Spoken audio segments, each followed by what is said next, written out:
You are going to listen to a telephone conversation between a caller and a call centre operator. As you listen, complete the numbered spaces in the identification form in the book. First, you have some time to look at questions 1 to 5.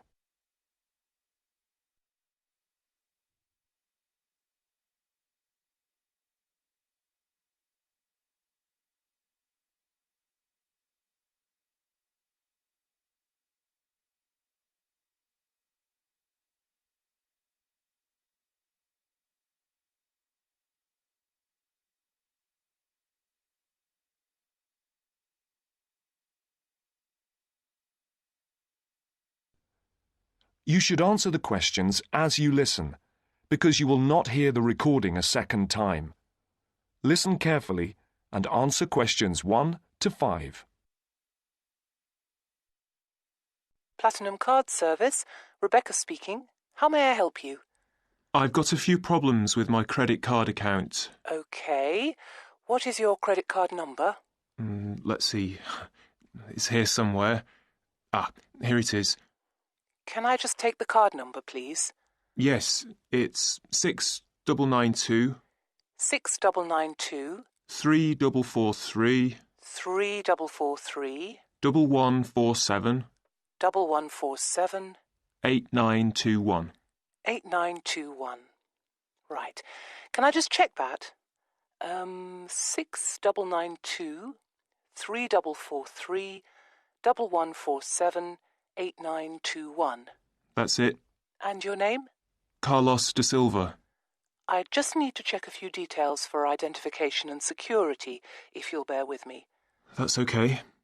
And what's your postcode? SE1 8PB. SE1 8PB. That's it. Vauxhall Close, London? Yes, that's right. And the house number? 43. And can you give me your date of birth? 13th of the 7th, 63. And one further check, if I may. Can you give me your mother's maiden name? Yes, it's Moore. Is that M-O-O-R-E? Yes, that's it. Before the caller and operator continue their telephone conversation, look at questions 6 to 10.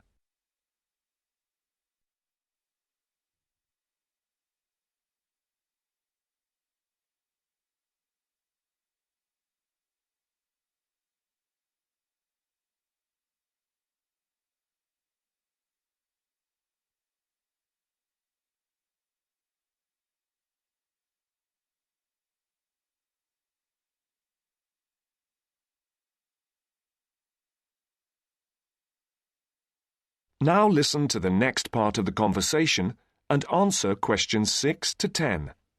For these questions, there are 3 alternatives: A, B, and C. Decide which alternative is the most suitable answer and circle the correct letter. Yes. Now, can we get on with this? Yes, sir, certainly. I'm sure you'll appreciate that all these checks are necessary for security reasons. So, what exactly is the problem? Problems? Okay. Well, first, your computer seems to have gone mad. I sent you £500, and on the statement for the account, it shows that I only paid £300. Yes. The account does only show £300 was paid. Well, I paid the £500 in at the bank, and I have my receipt, and my bank statement shows that £500 has been taken from my account. Oh, I see. What I'll do is check with the bank and see what they say. OK. You said there was something else? Yes, as if that wasn't enough. My account shows that £107.27 was paid to a company called Pan Express. I don't know who this is. Let's have a look. Well, it is genuine. I can assure you it's not mine. It was made on the evening of the 12th of May. Maybe it's a restaurant bill you forgot about? There's no way that... Oh, wait, hold on. Yes. Oh, it's okay. I've just realised what it is. It is a restaurant bill. The name of the company is different from the name of the restaurant. My mistake. I'm sorry. That's okay. Was there anything else?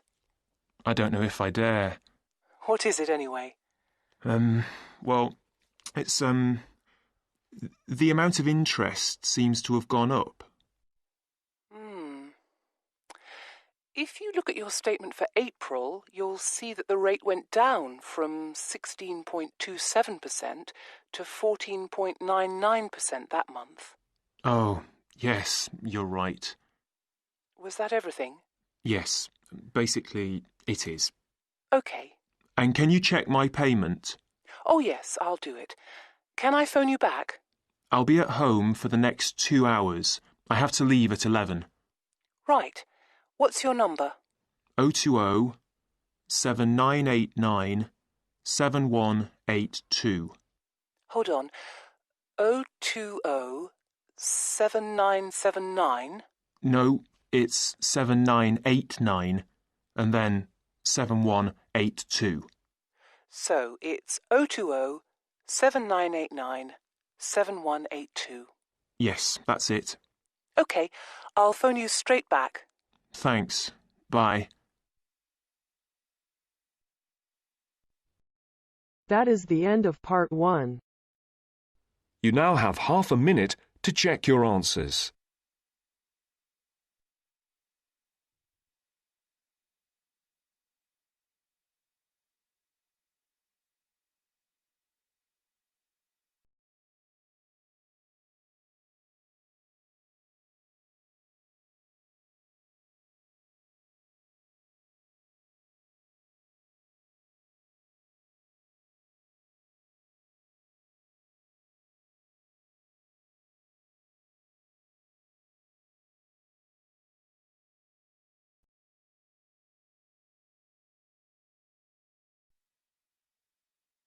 Now turns to part 2. Part 2. You will hear a library assistant talking about the library she works in. You now have 30 seconds to read questions 11 to 15.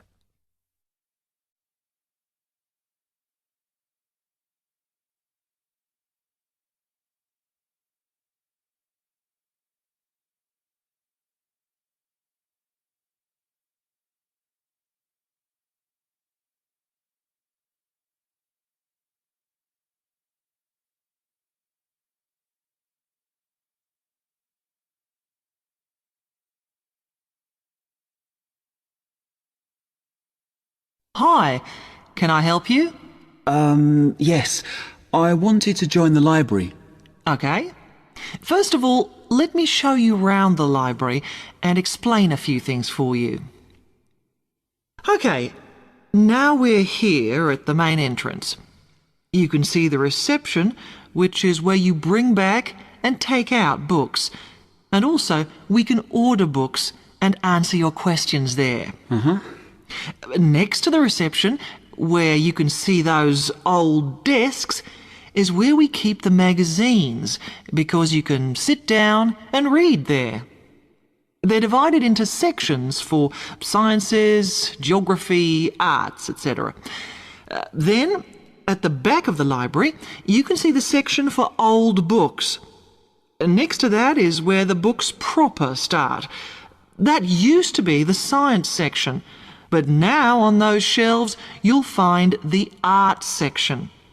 We had a big reorganisation in the summer, which I think has made it clearer. The numbering is standard, so you should be able to find what you want quite easily. However, if you can't find something, it probably means it's been borrowed. Okay, then in the corner next to the reference section is where we thought it was quietest and away from the phones and printers and things, so we've put the study desks there. They all have computer access if you need it for your laptop. We do ask that you don't just read magazines there, though. Okay, then there's the reference section, where you can look up the files. Then, as we come back to the main entrance, is the next section, where we used to have the languages. It got very busy and noisy, so when we moved everything round, we decided to put the law books here. Also, because it's a smaller section, it fits quite well here. OK then, we're back at the main entrance. Over there, by reception, there's a door that goes to the extension. And we have further sections, such as languages and study desks through there. So you could have a look round when we've finished. Then, just between reception and the door here, is where we decided to put the computers. But the computer magazines are in the magazine section, as we found too many went missing here. OK, is that everything? You now have 30 seconds to read questions 16 to 20.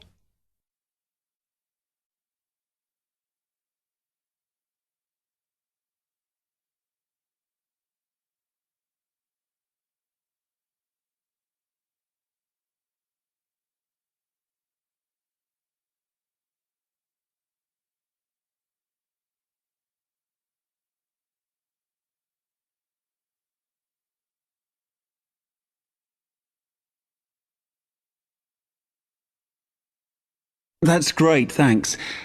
Can you just tell me a bit about borrowing and the rules and whatever? Of course.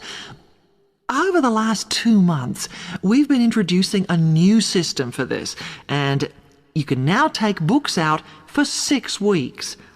That's generally enough for most people. We usually get books back within 30 days. Of course, you may decide to renew the period. You used to have to come in to get the book stamped because we don't like doing it over the phone, as there's no record of it.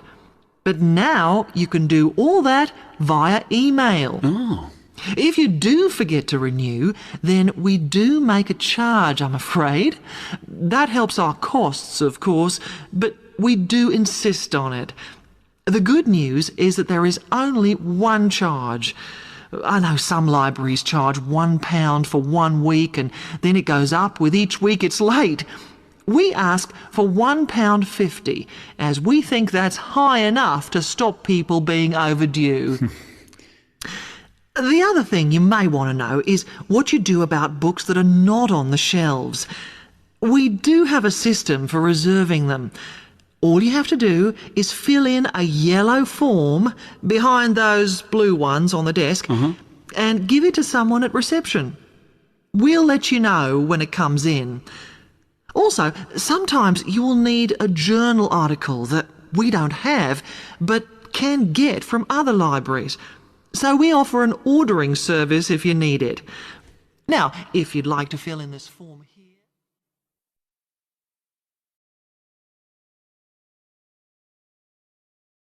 That is the end of part 2. You now have half a minute to check your answers.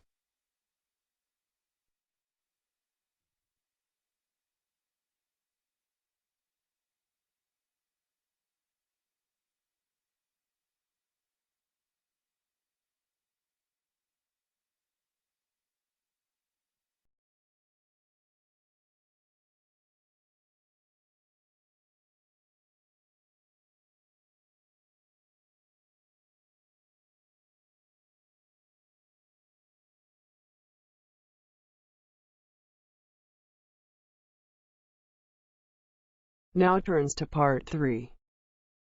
Part 3.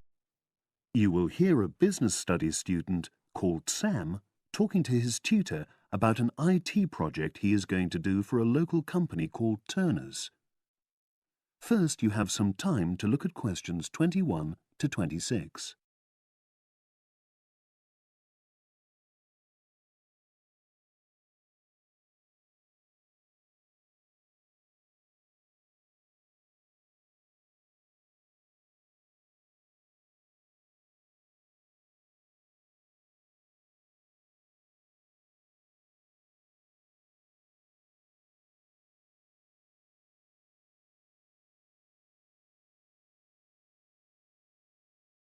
Now listen and answer questions 21 to 26.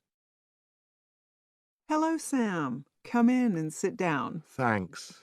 You're here to discuss your company-based IT project, aren't you? Yes, I've been to see the manager and he's given me a lot of ideas about projects that the company would find useful, but I wanted to ask your opinion about them before I choose one. Yes, that's fine. Now, this company's called Turner's, isn't it? That's right. It's a small engineering company. They make machine components for trade use. They're well established. They started in 1976, but they're a bit old-fashioned. Okay. And what kind of projects did Turner's suggest you could do for the company? Well, they want some improvements made to their customer database. The one that they've got at the moment isn't very useful in some ways. I had a quick look at it. That would be a very straightforward project, and it'd be simple enough to evaluate, but I don't think you'd get enough out of a project like that. You wouldn't learn anything new. Well, another project they suggested is to do with their online sales catalogue. At the moment, customers can look at their products, but they can't actually order them online, which must affect their competitiveness. But I said I thought it would take too long. It's quite a big task. You're right, it's too much for the time you've got. It's a pity, though. Then they want some help with their payroll system. At the moment, the way they calculate pay involves a lot of manual accounting. I suggested they could have a system where employees register electronically when they arrive and leave work, so the hours they do could be transferred automatically. I think you'd get a lot out of a project like that. It would extend your skills, but it wouldn't be too much to take on. A student did something similar a couple of years ago, but this is slightly different. Well, then they need help with their stock inventory. They do everything manually. Really? Yes, and it takes so much time. Ugh, it's probably very inaccurate, too. An electronic inventory would probably be the biggest single benefit for the company. I'm surprised they haven't had it done before. I know. Then they wanted to improve their internal security. The manager had visited other companies where the staff use swipe cards to access various areas of the building. It sounded useful, but the trouble is I'm not really sure how to do it. Well, I think you're right in that assessment. At the moment, it's probably a bit beyond your level of knowledge. Is that all? Just one more. Customer service. They want to be able to collect feedback from their customers in a more systematic way. At the moment, it's a bit of a mess, and they probably lose business as a result. Would that involve you going to see customers at their own premises? Because in that case, you might have to do a fair amount of traveling, and that would incur expenses that haven't been agreed with these companies. I never thought of that. Well, it might not be a problem, but it's something that needs clarifying.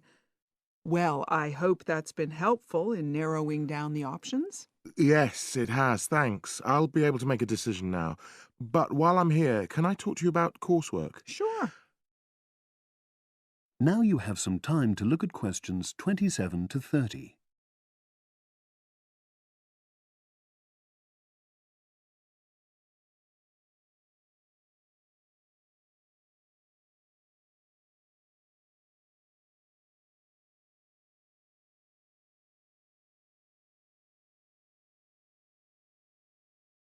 Now listen and answer questions 27 to 30. I'm not very happy about the way our group assignment is working. There are some problems. Oh dear. Are people just not getting on with each other? That's the worst thing. Actually, we're all friends, it's not that. But when we're having a discussion about the assignment, one or two people end up doing all the talking and the rest don't say anything. It's a bit frustrating because we need plenty of debate. Well, that's a common observation. You're studying in a group with people from all over the world, and you all have your own ways of participating. In some places, students are more used to listening than talking, and vice versa. I suppose you're right. I'll try to remember that. Does everyone pull their weight as far as sharing the workload is concerned? I'd say they do, yes. And our group elected a leader. She's very good at making sure no one's overloaded. But personally, I feel that there are just too many of us in the group. Whenever we try to arrange a meeting, there's always at least one person who can't make it.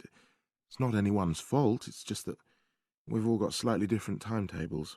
Well, I'm glad you've talked to me about it. Feedback is always useful. Is there anything else you're concerned about? There are a couple of problems with lecturers that all the students are talking about. Last semester, we had negative feedback about the way lectures were organized. There were several occasions when the wrong room had been booked or the same room had been booked twice, that sort of thing. Is that still a problem? That hasn't happened at all as far as I know. Oh, good. It's sorted out then. But I don't know the reason, but some of the staff often turn up late, so we miss 10 or 15 minutes of our lecture time. It might be because they've been copying handouts for students. I think there's a queue for the machine sometimes. Well, I'll look into that. Thank you for telling me. Anything else? The other thing is that it can be very difficult to get to see a lecturer individually. They're all very supportive and friendly when you do manage to find them, but often they're not in their office, even at times when they're meant to be available for consultation. Okay, that's helpful. Now, before you leave, That is the end of part 3. You now have half a minute to check your answers.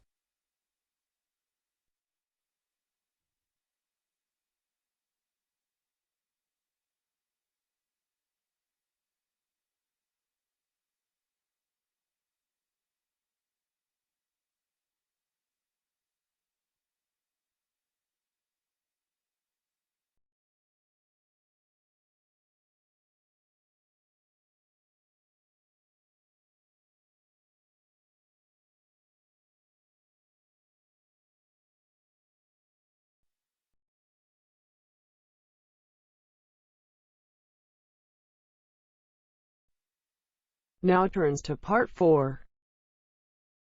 Part 4. In this section, you'll hear an interview on IQ tests. First, you have some time to look at questions 31 to 40.